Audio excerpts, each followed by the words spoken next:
roubando? Nunca me roubou, né? Eu sou curitibano, sou sulista, né? Não sou homofóbico, não sou racista como a maioria dos curitibanos. Você tá dizendo que a maioria dos curitibanos é racista? A maioria é racista, homofóbico, preconceituoso. Falou em cultura, eles falam diabo. Eu acompanho nas redes sociais toda pessoa que fala, que critica qualquer show que tem no Guairão aqui, vou correndo no perfil dele, é Bolsonaro, a bandeira Brasil, descendo pau no Lula. Impressionante. Pandemia. Qual político que fez zoando 700 mil pessoas que morreram de Covid nesse país? O Bolsonaro fez. Lula? Zoando. Não foi. O Zulu. Bolsonaro. Miga sua louca, você viu o que o Trump propôs? Make Iran great again. Genial, né? O Miga. Os Estados Unidos, eles estão numa situação muito curiosa. E eu vou ler umas frases aqui e vocês vão me dizer se essa frase é do Trump ou se essa frase é do Lula. Porque diziam agora há pouco que o Lula estava defendendo o Irã. Então, vamos lá. Eles violaram, mas Israel violou também. Israel, assim que fizemos um acordo e derrubaram um monte de bombas do tipo que eu nunca vi antes, eu não estou feliz com Israel. Quem falou isso? Trump ou Lula? Foi o Trump que falou isso. E as pessoas querem dizer que a fala do Lula, que disse exatamente a mesma coisa, era em defesa do Irã. A extrema-direita fascista, ela tenta criar factoides, mentiras e falsas polêmicas o tempo inteiro. Quer ver? Eu vou provar para vocês também, mais uma vez. A seguinte frase, quem falou em relação ao presidente do Banco Central? Ele é burro e teimoso. Trump ou Lula? Foi o Trump também nos Estados Unidos criticando a alta dos juros lá pelo Banco Central, também nos Estados Unidos. Mas aqui no Brasil é um terror quando o Lula critica o presidente do Banco Central e critica a alta dos juros. Aliás, é bom que se diga, a alta dos juros do Banco Central não tem relação com o governo federal. O Banco Central é um órgão independente e, no meu entendimento, tem feito um desserviço para o nosso país com essa alta de juros. Mas os Estados Unidos está passando pela mesma situação e o Trump é muito mais agressivo do que o Lula acabou sendo nas críticas feitas principalmente para o Campos, que era o presidente anterior do Banco Central. Outra situação curiosa da extrema-direita fascista e bolsonarista é falar agora sobre o aumento da conta de luz. Eles que colocaram no projeto do governo federal o aumento das contas para que o contribuinte tenha que pagar os projetos que eles colocaram lá, sendo que o objetivo do governo Lula é isentar a conta de luz para 60 milhões de brasileiros e brasileiras e diminuir de forma considerável a conta de luz para 55 milhões de brasileiros e brasileiras. Mas a extrema-direita fascista bolsonarista colocou vários jabutis ali para aumentar a conta de luz. O presidente Lula foi lá e vetou, mas num acordo que colocou o presidente Lula contra a parede, caso contrário, se não caíssem os vetos, não votariam investimentos em programas sociais, como Bolsa Família, inclusive, o governo teve que derrubar esses vetos, a base governista. Mas com o voto daqueles que colocaram de fato esse projeto de aumento da conta de luz ali dentro. Mas eles colocam agora a responsabilidade do aumento da conta de luz, que é deles, da extrema-direita bolsonarista, no colo do presidente Lula, que quer mais uma vez diminuir e isentar para mais de 115 milhões de brasileiros a conta de luz. Aí vem pessoas criticar o Bolsa Família, dizendo que o Bolsa Família está tirando as pessoas do mercado de trabalho. Vem o rei do ovo, que ganhou 135 milhões de reais de subsídio do governo, vem falar que o Bolsa Família afasta as pessoas do mercado de trabalho, que não consegue mais contratar ninguém. Justamente ele que paga um salário abaixo da média do mercado, quase menos do que um salário mínimo, dizendo que as pessoas, ele não sabe por quê, não querem trabalhar. Então eu vou trazer dados aqui relevantes sobre o Bolsa Família. 75% dos empregos formais criados foram ocupados por beneficiários do Bolsa Família. 1.700.000 espaços de trabalho,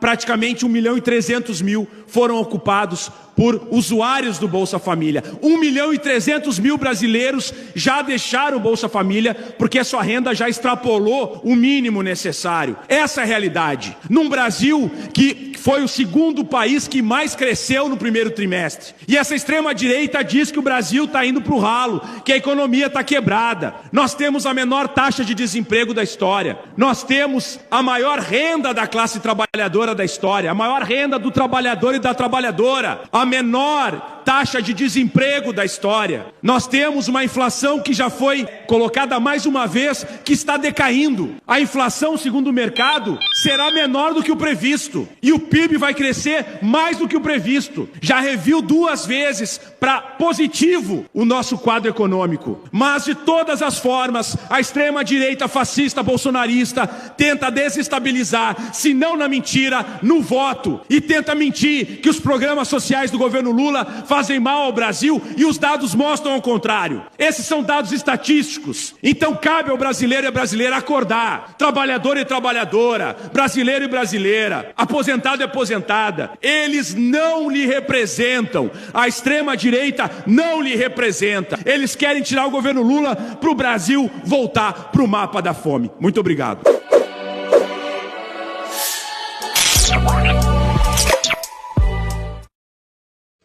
Pessoal, gente, nós estamos aqui em Brasília e eu peço a sua mobilização, a mobilização da sociedade civil. Foi pautado, anunciado ontem depois de 11 horas da noite e foi pautado para votação hoje, a derrubada do decreto do IOF. Eu quero explicar a você, que tem muita gente mentindo. Olha, o povão não paga IOF. Na verdade, aqui o que está acontecendo é o contrário. E eu queria que você me ajudasse com uma mobilização. Subisse a tag. Ricos paguem a conta. O que está acontecendo aqui é isso. Eles não aceitam. Você sabe que o Haddad mandou uma medida provisória e taxa mais bets. As bets não aceitam. Aumenta a taxa de fintechs também, não aceitam. Os bancos, juros sobre capital, não aceitam. Aí está mandando uma lei complementar para cortar benefícios tributários, isenções. São 800 bilhões, pessoal. Isso não é aumento de imposto. É você cortar gastos tributários. Então eles se rebelam. O que é que eles querem impor ao governo? Que o governo corte programas sociais. Ao derrubar esse decreto do IOF, o governo vai ser obrigado a cortar mais 12 bilhões. De onde? Programas sociais, saúde, educação. Então é uma votação contra o povo. Entre nessa mobilização com a gente, porque a gente vai fazer essa disputa. Os ricos, os ricaços, têm que pagar essa conta. Olha isso aqui, Itamaraty disse que não vai custear translado de corpo de Juliana Martins. Vocês vão custear sim. Eu estou caminhando agora aqui uma notificação para vocês e peço que os deputados federais e senadores façam o mesmo. Por muito menos, gente, olha isso aqui, ó. Fábio envia jatinho para buscar ex-primeira-dama condenada por corrupção. O governo mobilizou tudo para buscar essa condenada e trazer aqui para o Brasil. Quer dizer, usou até o avião da Fábio para ela buscar. Agora vocês não podem buscar a Juliana. Você é um verme, cara, que fica usando a morte das pessoas como palanque político. Você deveria tomar vergonha nessa sua cara imunda, seu desgraçado. O artigo 257 da Lei de Imigração proíbe, desde 1997, o custeio de translado de brasileiros mortos no exterior. Se você, que é senador da República, não conhece a Constituição, eu te mostro aqui, ó, seu canalha. A assistência consular não compreende o custeio de despesas com sepultamento e translado de corpos de nacionais que tenham falecidos do exterior, nem despesas com hospitalização, excetuados os itens médicos e o atendimento emergencial em situações de caráter humanitário. Você, cara, tá se aproveitando de uma morte pra fingir pras pessoas que tá trabalhando. Se eu fosse o presidente da República, sabe o que eu ia fazer com essa notificação que você encaminhou? Enfiar ela em seu... Porque se você realmente quisesse que o governo pudesse trazer de volta os corpos de brasileiros que morreram no exterior, você faria uma PEC para mudar essa lei e não uma notificaçãozinha de merda que não vai ter efeito nenhum. O que você quer é palanque, seu miserável, é usar um momento de dor e de comoção nacional só para parecer inútil. E o Japão, que se rebelou contra os Estados Unidos? O Japão falou assim, ó, não vou ser mais capacho dos Estados Unidos. Cara, o Japão, ele deu um golpe de samurai, né? Pegou no queixo dos Estados Unidos. Vem comigo que eu vou te contar essa fofoca também, né? Mas antes, aperta no meu retratinho pra você me seguir. Se você gostar do vídeo, aperta o coraçãozinho vermelho, né? Cara, olha só. Para você ter uma ideia, a dívida dos Estados Unidos, ela é de 35 trilhões de dólares, né? A do Brasil é de 7 trilhões de reais. A deles não, a deles é em dólar, é 35 trilhões. E os 5 maiores credores dos Estados Unidos é o Japão, a Alemanha, Inglaterra e China, né? E o Japão é o cara que tem a chave do crediário dos Estados Unidos, né? Ele é o cara que mais empresta dinheiro para os Estados Unidos. Só que o Japão está passando um aperto agora, né? E aí os Estados Unidos não está nem aí para o Japão. Magoou o japonês, né? O japonês ficou magoado. Você sabe o que ele fez? Simplesmente resolveu comprar petróleo da Rússia, furando as sanções comerciais que os Estados Unidos impôs, né, para o mundo inteiro contra a Rússia. O japonês já falou assim, ó, quer saber?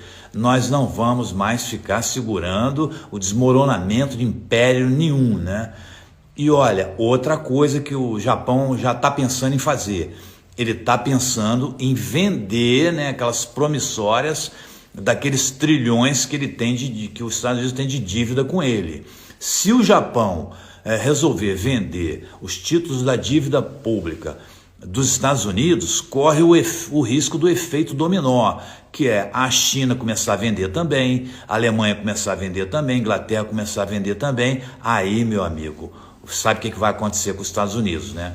Vai ser a pá de cal em cima dos Estados Unidos. Já está vivendo uma guerra civil lá dentro do país, né?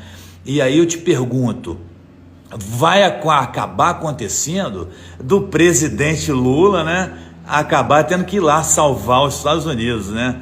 O presidente Lula tem um coração muito grande, já até mandou o avião lá para resgatar os prefeitos do PL que estavam lá em Israel.